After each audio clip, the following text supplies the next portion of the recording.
friends, welcome back to my channel. Today I'm doing my May wrap-up video. I'm going to be talking about all the books I read in May. I'm super excited to be doing this video, and it's going to be a few days late because I woke up the day I was supposed to be filming this and I had no voice, and this is what we're working with. I don't sound great, but I wanted to get this video out there. So, okay, first things first, I read 7 books this month. I don't have all of them here, but I will be talking about all the books I read. I'm actually proud of how many books I read this month. I started a new job and have family in town, so I feel like 7 books was a pretty good accomplishment with everything going on.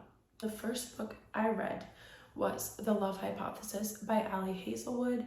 This book is literally everywhere, and it was the first book I picked up this month, and it was, for me, a 4 stars. Contemporary romance, fake dating. I don't know how I feel about the fake dating. I feel like it's kind of hard to do fake dating in a way that's not like every other fake dating book. But I thought it was a really good book. The only reason I wouldn't give it 5 stars is because it was predictable. Especially with like the prologue of the book, I was kind of like, okay, this is what's gonna happen. And then you're reading and you're like, okay, I know. Like, I wish she kind of kept what was in the prologue a secret from us, or like we didn't really know that much. That way it wasn't so predictable, but it was still a really good read. I flipped through this book and it was really good. I loved Olive and Adam's chemistry. This is a really good book to read by the pool, and I would definitely recommend it. But like I said, it's kind of predictable, and the ending was just kind of like anticlimactic. But either way, 4 stars. Okay, the second book that I read was Verity by Colleen Hoover. Also don't have this book with me because my friend is borrowing it, because I've literally been recommending this book to everybody. I feel like it is a good compromise between romance and thriller, or like if someone doesn't like obsessed with romance, then this is still a good book for them. It's a super quick read. It is Colleen Hoover's first thriller that she did, so it's romance, also a thriller, and I was flipping through this book. I was like, I need to know what is going to happen, and I feel like if you read this book, you'll fly through it. I gave it to my friend that's in a reading slump because I was like, if you read this, you'll read. You will get out of your slump because you have to know what's going on. We have Lowen, who is a writer, and she accepts a job to finish these books for a writer that got into an accident. So she goes to this house and she is working alongside the writer's husband. He's in the house, and I mean, you can kind of predict what happens. Romance.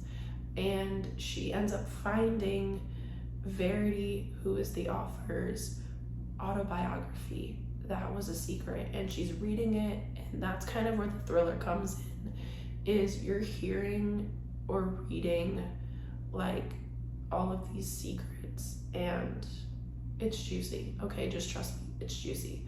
I gave this book 4.5 out of 5 stars. It was amazing. It just kept me going. Okay, I read this book so fast, so I definitely recommend it. Okay, the next book I read, Book Lovers by Emily Henry. I have seen this book everywhere. I was so excited for this book, and I feel like I have an unpopular opinion. Nobody hate me. I didn't like it. I am being nice when I say I gave this book 3 stars. This book is not like what you would think from the cover, okay? I like to go into a book not knowing what's gonna happen. I don't really like reading the back. I just want to go into a book blind. I don't want to know. And this was like very misleading, okay? You think they're gonna be like, I don't know. Okay, it just doesn't make sense, okay? So the reason I did not like this book is because I was like, oh, it's gonna be a romance. It is a romance, but there's also, you have Nora and her sister Libby, and like their relationship and what's going on between the two of them is a main focus in the book. And I just like didn't really get the sister relationship. Like I wasn't interested in it. I just wanted to hear about Nora and August, the love interest. And like when it was the two of them, Nora and August, I was like so intrigued. I loved the banter, but it was just like not enough. Like I wasn't getting what I wanted from it. Sorry, my voice.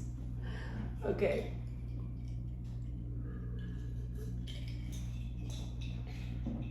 I wasn't getting what I wanted from it, okay? I wanted romance. And instead I got romance, but also like a sister relationship. And I was like, okay, like I'm all for it. Like I'm not against it, but that's not what I wanted. And I was reading this book to finish it, not reading it because I wanted to know what was gonna happen, or I was interested in it, or I was like following the storyline. I just wanted to get it over with. So, unpopular opinion, if you are like all for like a sister relationship, like that's what you want to read, but also with a romance like subplot, then this book is for you. And so many people like this book. Like don't not read it because of me. But I know Sarah Carol Lilly, is that her name? She DNF'd this book, and I was messaging her on Instagram and I was like, yeah, I didn't like it. And she was like, I'm gonna DNF it. And I was like, fair. Like I only finished it to finish it, not because I wanted to, because I feel bad DNFing a book. So here we go, book lovers. I'm not hating on Emily Henry. I'm so excited to reread Beach Read and finish it this time, because I did DNF it, but like on accident. And I'm like actually really excited to read People We Meet on Vacation. I think it's gonna be my favorite book by her. Not that the standards are very high right now, but I'm sorry. Like, I'm sorry. I just wasn't for me. Okay? Okay. The next book I read was It Ends With Us. Literally, everybody's read this book. It's literally like, if you're reading, you read this book, okay? I'm kind of late to the game, but I hopped on the bandwagon. 5 stars, okay? Like, I'm so excited to read It Starts With Us. I'm so excited. Okay, let me give you a little background. Okay, so I'm giving you a trigger warning. Domestic violence in this book. So it is not a light romance read. Like, if you want a fun summer romance, quick, light read, I have books for you. This is not it. But this book was amazing. She writes to my soul. Okay, so we have Lily and we have 2 love interests. We have Atlas, who was her childhood love, and we have Ryle. We have Ryle, who is her current love. And I'm not gonna like spoil anything for you. This book just proved to me why I like to go into a book blind, because I don't want to hear like what the book is about. I just want to read it and do this with this book. And I'm not going to spoil anything for you, except for that she makes you feel what Lily feels. She makes you fall in love with the love interests the way that Lily does, and that's why it breaks your heart, okay? So read this book. It's 5 stars. That's all I have to say. The epilogue. The epilogue is gold. The Go Girl Complex by Ellen Kennedy. Have you seen the movie After? You've seen the movie After? Okay, you've read the book. Like, good girl, bad guy. There's a bet, there's spice, there's fights, there's love. And it's literally after the movie in a book. So that being said, I liked it because I liked after the movie. If you didn't like after the movie,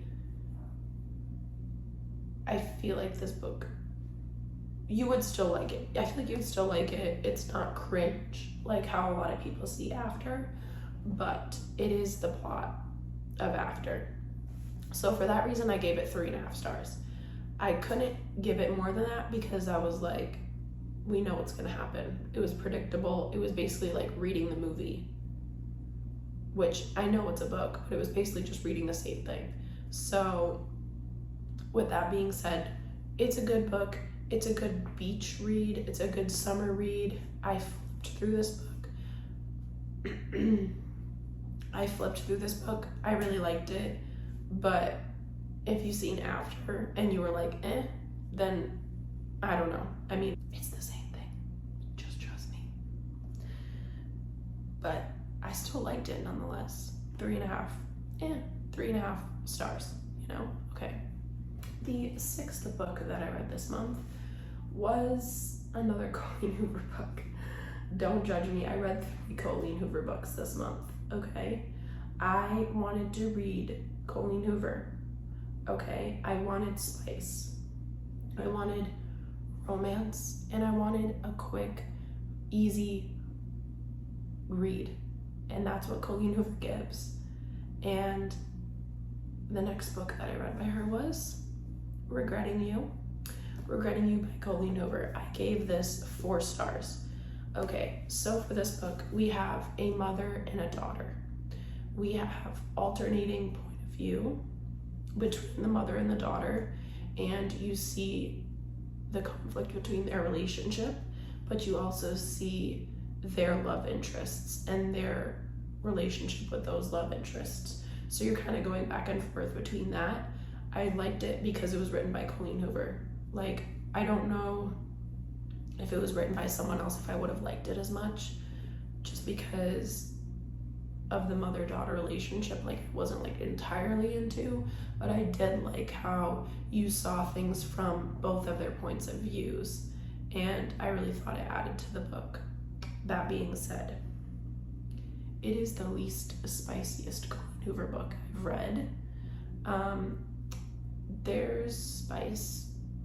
There's really not spice in it. Like, there's romance. I wouldn't say there's spice, especially not compared to her other books, especially not compared to Ugly Love, especially not compared to Verity. It Ends With Us. No, it's not spicy, okay? But it's still really good, and I gave it 4 stars. And Colleen Hoover writes nothing less than that. So take that with a grain of salt. I'm a stan. Okay, the 7th and final book that I read this month of May was Every Summer After by Carly Fortune, something like that. This was her debut novel. Okay, like, if she writes another book, when she writes another book and publishes it, I will be reading it, because this book was a 5-star read. I would say between this book and It Ends With Us, those were my 2 favorite books this month. What I have to say about this book is that if you liked Love in Other Words, if you loved Love in Other Words the way that I did, it's my favorite book, then you'll love this book. It is very similar, but still amazing. And I did read Love in Other Words last summer, so I didn't feel like I was like, okay, same thing. Like, it didn't feel like Good Girl Complex and After. It was its own thing, but it was very similar. We have friends to lovers. We have a second chance romance, and we have alternating timelines from the childhood to adulthood. and you see the second chance romance, and you see the childhood love, and childhood lovers, childhood friends to lovers. You see that. And that's basically what Love in Other Words is. And I would have to read both, I guess, to compare them like wholeheartedly. I'd have to read them both at around the same time, but 5 stars. The ending could have been bad, and it wasn't. And that's all I'm gonna say. It was worth it. Love in Other Words, but perfect for summer. So I 100% recommend reading this book. Okay, so we have some of the books I read this month, plus more, and what I thought about them. If you enjoyed watching my May wrap-up, please like, comment, subscribe, because I will be posting my June wrap-up when June is over. I already read 1 book, and we're 2 days in, and it was a 5-star read, and I will tell you that in that video. And I am going to be posting my office makeover soon, so please subscribe if you're interested in seeing that. Okay, thanks for watching. Goodbye, friends.